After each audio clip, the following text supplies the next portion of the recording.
الله الرحمن الرحيم قد جاءكم من الله نور وكتاب مبين آمنت بالله صدق الله العظيم وصدق رسوله النبي الكريم ونحن على ذلك لمن الشاهدين والشاكرين والحمد لله رب العالمين۔ آئیے سب سے پہلے ہم اور آپ مل کر اپنے پیارے آقا رحمت عالم نور مجسم کونین میں سب سے انوکھے سب سے نرالے ربیع الاول کی 12 تاریخ کی صبح صادق کو اس دنیا میں تشریف لانے والے حضرت عبداللہ کے نسل جگر حضرت آمینہ رضی اللہ تعالی عنہا کے نور نظر دائی حلیمہ کے آنکھوں کے چین مالک کونین ہم سب کے آقا جناب محمد صلی اللہ علیہ وسلم کی بارگاہ بیشت حرام میں جھوم جھوم کر بغاوت بلند درود سلام کا نذرانہ پیش کریں۔ صلی اللہ علیہ وسلم صلاۃ و سلام علیک یا رسول اللہ صلی اللہ علیہ وسلم۔ سرکار صلی اللہ علیہ وسلم کی ولادت باسعادت کا دن قریب سے قریب تر آ رہا ہے۔ یہ وہ دن ہے جس کے صدقے اللہ تعالیٰ نے سارے دنوں کو پیدا فرمایا ہے۔ حضور صلی اللہ علیہ وسلم ربیع الاول کی 12 تاریخ کو دنیا میں تشریف لائے۔ آپ کو اللہ تعالیٰ نے ایسا بنایا کہ کسی اور کو نہ بنایا،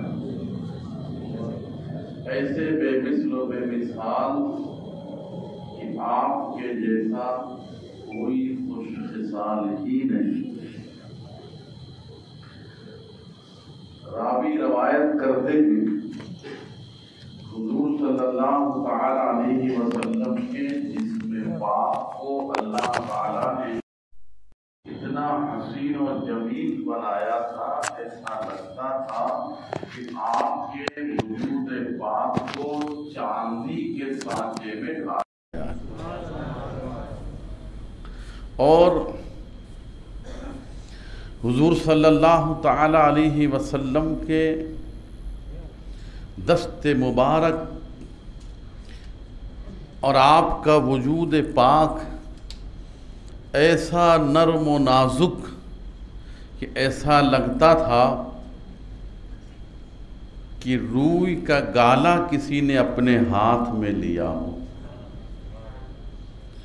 لیکن اتنے نرم و نازک ہاتھ اور جسم مبارک کی طاقت اور قوت اور ہمت کا اندازہ لگائیے کہ نہایت ہی لطیف، نہایت ہی نرم و نازک، روئی کی طرح، گلاب کے پھول کی طرح نرم ہیں، لیکن ہمت اور طاقت دیکھیے کہ وہ بوجھ جو پہاڑ نہ اٹھا پاتے ہوں وہ آمینہ کے لال اٹھا لیا کرتے ہیں۔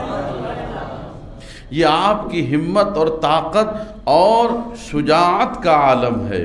مزید حضرت برا بن عازب رضی اللہ تعالی عنہ ارشاد فرماتے ہیں کہ ایک رات میں بارگاہ رسالت میں موجود تھا، میں نے دیکھا کہ سرکار صلی اللہ تعالی علیہ وسلم سرخ چادر مبارک میں ملبوس ہیں اور بڑے ہی حسین و جمیل نظر آ رہے ہیں۔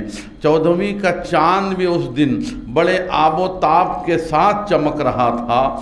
راوی کہتے ہیں میں نے تھوڑی دیر کے لیے اللہ کے رسول صلی اللہ علیہ وسلم کو دیکھا، پھر میں نے آسمان کی طرف نظر دوڑائی، میں نے تھوڑی دیر کے لیے اس 14ویں چودھویں کے چاند کو دیکھا، یعنی آپ کہتے ہیں کہ میں موازنہ کر رہا تھا، کبھی حضور کو دیکھوں اور کبھی چودھویں کے چاند کو دیکھوں، اور میں دیکھ اس لیے رہا تھا کہ اندازہ لگاؤں کہ دونوں میں زیادہ خوبصورت کون ہے، دونوں میں زیادہ حسین و جمیل کون ہے، اللہ کے رسول صلی اللہ علیہ وسلم یا چودھویں کا چاند۔ حضرت براء بن عازب رضی اللہ تعالیٰ عنہ ارشاد فرماتے ہیں میں کئی مرتبہ دیکھتا رہا، بالآخر میں اس نتیجے پر پہنچا کہ واقعی میں اگر چاند سے جیسا بھی اور چاند کی طرح بھی اور چاند سے زیادہ حسین و جمیل اگر کوئی ہے تو میرے آقا ہی ہیں،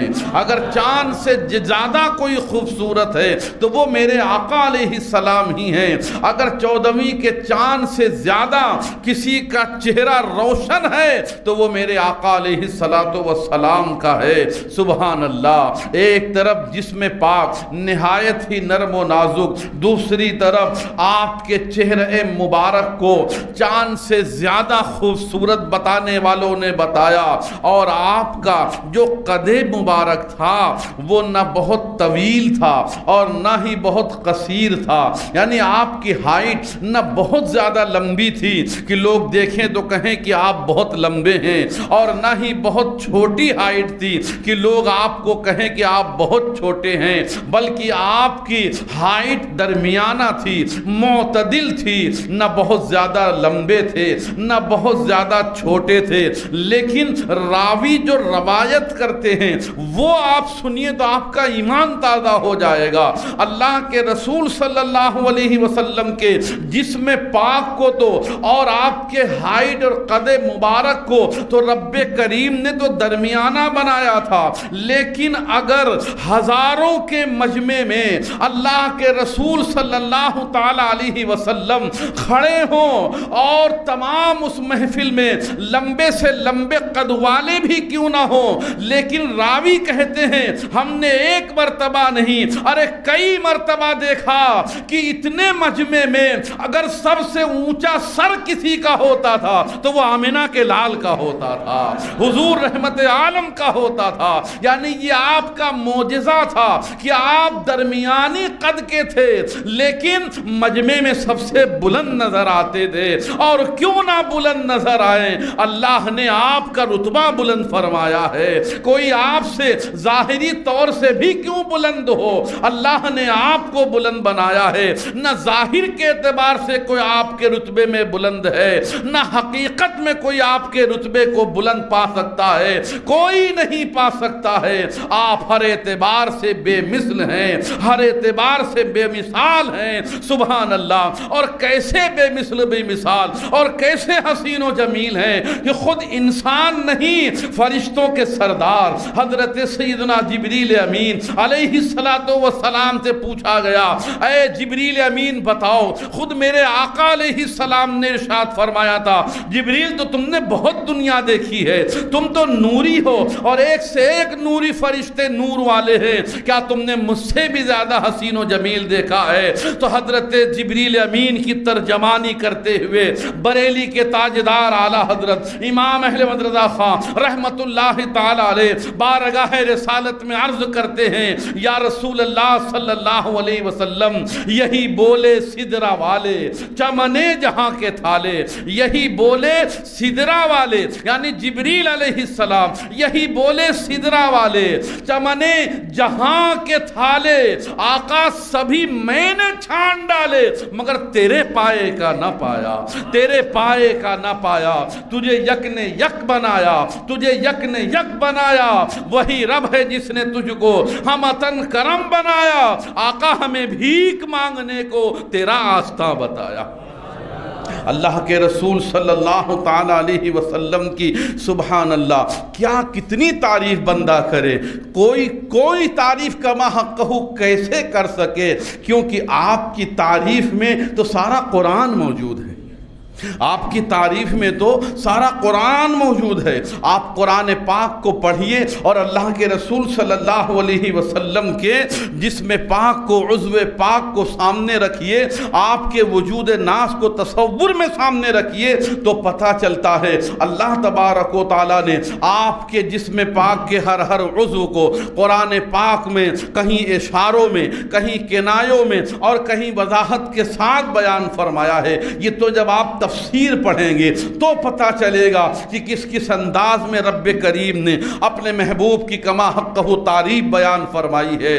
سبحان اللہ. حضور سرور کائنات صلی اللہ تعالی علیہ وسلم کے جسم پاک کا ہر عضو بے مثل و بے مثال ہے اور کسی بھی اعتبار سے کوئی آپ کے مثل ہو ہی نہیں سکتا ہے. اس لیے کہ جب آپ پیدا ہوئے ہیں تو آپ کی پیدائش کا معاملہ بھی اور پیدائش کے وقت کے واقعات بھی بے مثل و بے مثال ہیں. آپ بڑے ہو رہے ہیں تو آپ کی جوانی کے زندگی کے لمحات بھی بے مثل و بے مثال ہیں. آپ اور بڑے ہو رہے ہیں تو زندگی کا ہر سال اور زندگی کا ہر دن اور زندگی کا ہر لمحہ بے مثل و بے مثال نظر آتا ہے. کوئی آپ کے مثال نہیں ہے، آپ بے مثل و بے مثال ہیں. قرآن پاک میں رب کریم نے آپ کو نور کہہ کے مخاطب فرمایا ہے. قد جاءکم من اللہ نور، بے شک تمہارے پاس اللہ کی جانب سے نور آ گیا. یعنی آمنہ کی گود میں بظاہر شکل انسانی میں جلوہ گر ہونے والے مصطفیٰ جان رحمت صلی اللہ علیہ وسلم بظاہر تو شکل انسانی میں آئے تھے مگر قرآن کے ارشاد کے مطابق آپ نور بن کے تشریف لائے تھے، نوری بشر بن کے پیدا ہوئے تھے. یہی وجہ ہے کہ آپ کی ماں سیدہ آمنہ رضی اللہ تعالی عنہ ارشاد فرماتی ہیں کہ جب حضور پیدا ہوئے ہیں تو پیدائش کے وقت اتنا نور اور اتنا نور نکلا تھا کہ میں نے مکے میں رہ کر ملک شام کے محلات کو دیکھ لیا تھا.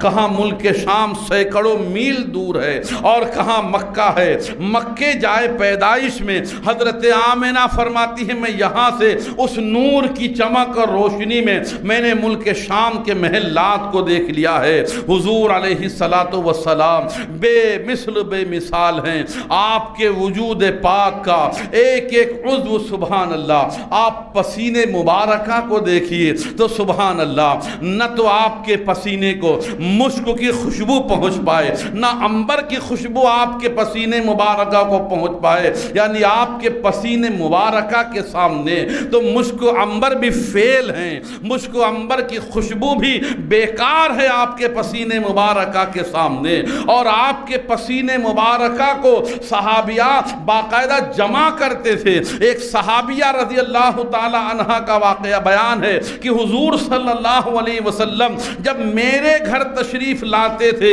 تو میرے آقا علیہ السلام کیونکہ چمڑے کے بستر پر آرام فرماتے تھے تو گرمی کے دنوں میں آپ کے مبارک جسم سے جو پسینے مبارکہ نکلتا تھا اور اس چمڑے پر جمع ہوتا تھا تو وہ صحابیہ کہتی ہیں کہ وہ پسینہ میں ایک شیشی میں رکھ لیا کرتی تھی اور سبحان اللہ وہ پسینہ اتنا معطر اور اتنا زیادہ خوشبودار ہوتا تھا کہ اگر دلہن کو بھی لگا دیا جاتا تھا تو اب اسے اور کوئی خوشبو لگانے کی ضرورت نہیں ہوتی تھی. سارا گھر آقا کے پسینے کی خوشبو سے معطر ہو جایا کرتا تھا. یہ میرے آقا علیہ السلام کے پسینے مبارکہ کا عالم ہے. ان کی مہک نے دل کے غنچے کھلا دیے ہیں، جس راہ چل گئے ہیں کوچے بسا دیے ہیں. ارے عنبر زمین عبیر ہوا مشک تر غبار، عنبر زمین عبیر ہوا مشک تر غبار. ارے ادنا سے یہ پہچان تیرے رہ گزر کی ہے، ادنا سے یہ شناخت تیرے رہ گزر کی ہے. سبحان اللہ. یہ پسینے مبارکہ. اور آپ لعاب مبارک کو لے لیجئے. لعاب جس کو ہم عام طور سے تھوک کہتے ہیں، حضور صلی اللہ تعالی علیہ وسلم کے لعاب مبارک کو تھوک کہنا منع ہے. ہم انہیں لعاب مبارک کہتے ہیں.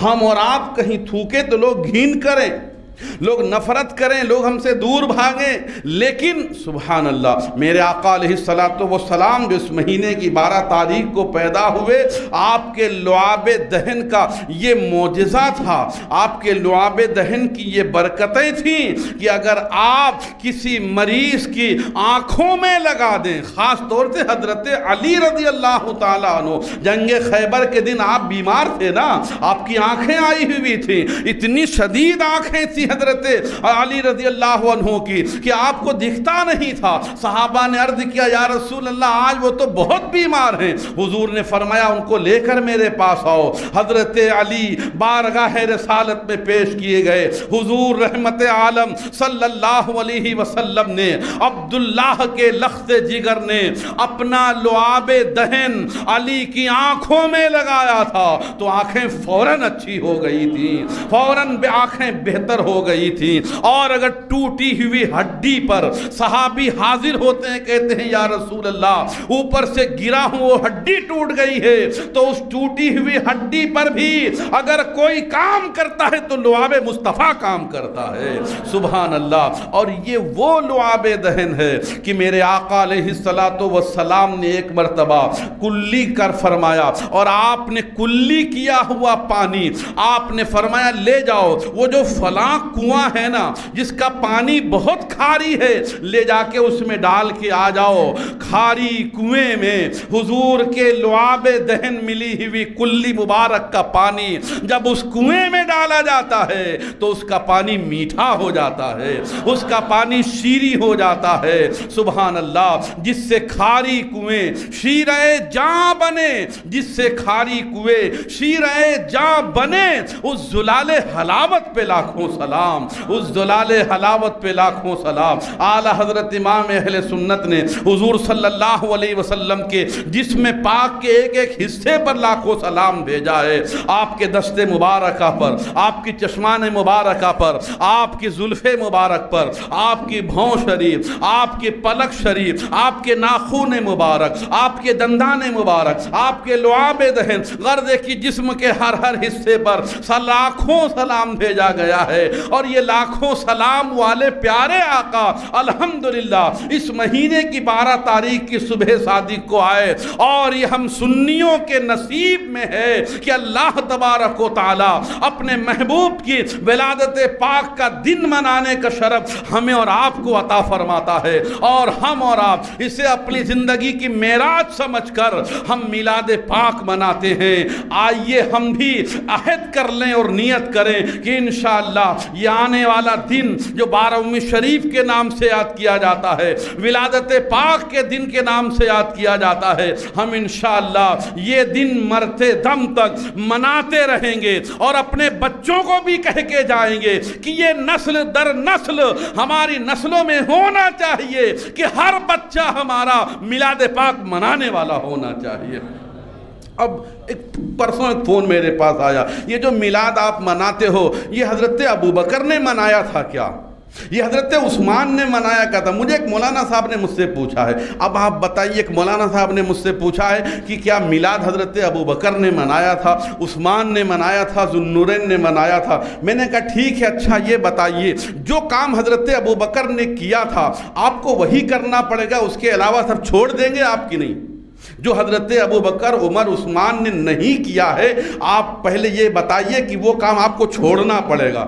تو کہتے ہیں یہ کون سی بات رہی، یہ کون سی بات رہی؟ ارے بھائی جب حضرت ابوبکر نے نہیں کیا ہے میلاد پاک تم کیوں کر رہے؟ تو پھر آپ یہ بتائیے کہ حضرت ابوبکر نے جو نہیں کیا وہ ہم نہیں کریں گے۔ بولتے ہیں یہ تو نہیں ہو سکتا۔ واہ واہ، یہ کیوں نہیں ہو سکتا؟ اتنے سارے کام جو حضرت ابوبکر نے نہیں کیا وہ ہم کر رہے ہیں، اس میں کوئی اعتراض نہیں۔ اتنے سارے کام جو عمر نے کیا نہیں کیا ہم کر رہے ہیں، عثمان نے نہیں کیا ہم کر رہے ہیں، علی نے نہیں کیا ہم کر رہے ہیں، کوئی اعتراض نہیں۔ میلاد کہاں کیا تھا؟ اور اس میں کوئی سارے اعتراض ہی اعتراض ہے۔ تو یہ شیطانی وار ہے، یہ شیطانی حملہ ہے کہ کس نے کیا تھا کس نے نہیں کیا تھا۔ اتنے سارے کام جو صحابہ نے نہیں کیا تھا ہم روزانہ کرتے ہیں۔ اچھا یہ بتائیے کون سا ایسا صحابی ہے، ابو بکر ہو، عمر ہو، عثمان ہو، انہوں نے اپنے بیٹوں کا جنم دن منایا؟ کسی نے منایا؟ کسی نے نہیں منایا. نہ ابو بکر نے حدیث میں کہیں لکھا، نہ عمر نے منایا اپنے بیٹوں کا جنم دن، نہ عثمان اور نہ علی نے، کسی نے اپنے بیٹوں کا جنم دن نہیں منایا. سب مناتے ہیں کہ نہیں مناتے؟ تو اب جب نہیں منایا ان صحابہ نے تو اپنے بیٹوں کا جنم دن نہیں منانا چاہیے. یہ ڈیگیں، یہ شادیاں، یہ بیاں اتنے دھوم دھام سے کسی صحابی نے نہیں منایا. پھر بھی ہم سب کر رہے ہیں کہ نہیں کر رہے ہیں؟ تو جب سارے کام کر رہے ہیں تو یہ بھی کرنا چاہیے. اب رہی بات یہ کہ انہوں نے کیا کہ نہیں کیا. ارے انہوں نے کیا. آئیے میں حدیث پاک سناؤں. بارگاہ رسالت میں اللہ کے رسول صلی اللہ علیہ وسلم کی خدمت میں بہت سارے صحابہ حاضر ہیں اور خود اللہ کے رسول صلی اللہ علیہ وسلم موجود ہیں. آپ ارشاد فرماتے ہیں میں پیر کے دن پیدا ہوا ہوں اور ہر پیر کو میں اپنی ولادت کا دن مناتا ہوں. خود حضور نے فرمایا میں ہر پیر کو، ہم تو سال میں ایک مرتبہ مناتے ہیں تو وہابیوں دیوبندیوں کو کلیجے پھٹتے ہیں. حضور تو فرماتے ہیں ہم تو ہر پیر کو اپنا ولادت کا دن مناتے ہیں. صحابہ نے کہا یا رسول اللہ کیسے مناتے ہیں آپ؟ تو حضور نے فرمایا میں ہر پیر کو اپنی پیدائش کی خوشی میں روزہ رکھتا ہوں. معلوم یہ ہوا ولادت منانا یعنی دن منانا یہ تو صحابہ سے حضور علیہ السلام سے ثابت ہے. یہ اور بات رہی انداز بدلے ہیں. انداز بدلنے سے حکم نہیں بدلتا ہے. مسجد نبوی حضور کے زمانے میں کھجور کے ٹہنیوں سے بنی ہوئی تھی، لیکن آج پتھر کی اور ماربل کی اور کیسی کیسی شاندار مسجدیں. انداز بدل گیا لیکن حکم نہیں بدلا. اسی طریقے سے بہت ساری چیزیں اگر آپ تفصیل کے ساتھ جانا چاہیں تو ہمارے صحابہ نے نہیں کیا تھا، آج وہ دین میں شامل ہیں. اگر اس کو ہم چھوڑ دیں گے تو دین نامکمل ہو جائے گا. لیکن وہ تمام چیزیں صحابہ کی زندگی میں نہیں مل رہی ہیں اور ہم اسے کر رہے ہیں. ہمیں چاہیے کہ ہم ان باتوں میں نہ آئیں. اپنے نبی کے غلام ہیں، غلامی کا حق ادا کرتے رہیں. اپنے نبی کے امتی ہیں، امتی کا حق یہ ہے کہ اپنے نبی کی تعلیمات پر عمل کرے اور تعلیمات پر عمل کس انداز میں کرے. حدیث پاک میں آتا ہے اللہ کے رسول ارشاد فرماتے ہیں جس نے اپنے دن کی ابتدا، جس نے اپنے دن کی شروعات اچھے عمل سے کی، دن کی شروعات اچھے عمل سے کی اور دن کا اختتام بھی اس نے اچھے عمل ہی پر کیا. یعنی شروع کیا تو دن اچھے عمل سے اور دن ختم ہوا تو بھی اچھے عمل سے، تو اللہ تعالیٰ اپنے معصوم فرشتوں سے فرمائے گا اس دوران میں ہونے والے اس بندے کے گناہ کو مت لکھنا، میں نے بخش دیا ہے. اب دن کی شروعات نماز فجر سے ہوتی ہے، دن کا اختتام نماز مغرب سے ہوتا ہے. ہمیں چاہیے کہ ہم نمازوں کی پابندی کریں. انشاءاللہ اللہ کا ذکر اور اللہ کے ذکر سے ہمارے دن کی شروعات ہوگی، اختتام ہوگا، انشاءاللہ خیر ہوگا، برکتیں ہوں گی. اس لیے ہمیں اور آپ کو چاہیے اپنے نبی کی تعلیمات پر عمل کریں. ہم مسلمان ہیں، ہم عاشق رسول ہیں، میلاد پاک منانے والے ہیں، لیکن میلاد پاک کے ساتھ نظر و نیاز کے ساتھ اگر ہم نمازی بھی بن جائیں تو سبحان اللہ، اگر ہم قرآن پڑھنے والے بھی بن جائیں تو سبحان اللہ، اگر ہم حضور علیہ السلام کی تعلیمات رحمت پر عمل کرنے والے بن جائیں تو سبحان اللہ. تو اس میلاد پاک کے مہینے سے ہم اپنے اندر تبدیلی لانے کی کوشش کریں اور نیک بن جائیں، سنتوں کے پابند بن جائیں. اللہ تعالی ہمیں ان تمام باتوں پر عمل کرنے کی توفیق عطا فرمائے. پیارے اسلامی بھائیو، روزانہ اسی مسجد میں عشاء کی نماز کے بعد میلاد پاک کے بیان ہوتے ہیں. آج بھی ہوگا، کل بھی ہوگا، پرسوں بھی ہوگا اور انشاءاللہ آخری دن جو منگل کا دن ہے، دن میں میلاد پاک کی محفل صبح 10 بجے ہوتی ہے. آپ ان میں شرکت فرمائیں، نظر و نیاز میں بھی آپ حصہ لیں اور مزید شہر کے مختلف علاقوں میں اجتماعات ہوتے ہیں. انشاءاللہ دعوت اسلامی کی طرف سے ہر سال جو اجتماع میلاد ہوتا ہے ساری رات کا، انشاءاللہ وہ بھی ہوگا، آپ وہاں شرکت فرمائیں. اور خماسہ میں ہر سال محفل نعت رکھی جاتی ہے، اسی بڑی رات کو ہم اس میں بھی شرکت فرمائیں. اس مسجد میں بھی بیانات ہوتے ہیں. غرض ہے کہ ساری دنیا اس دن حضور کی میلاد پاک میں جھوم رہی ہوتی ہے. ہم اپنے بستر پر نہ جائیں بلکہ یہ برکت والی رات ہے. اس میں ہم جاگ کر اپنے آقا علیہ السلام پر کثرت سے درود و سلام پڑھ کر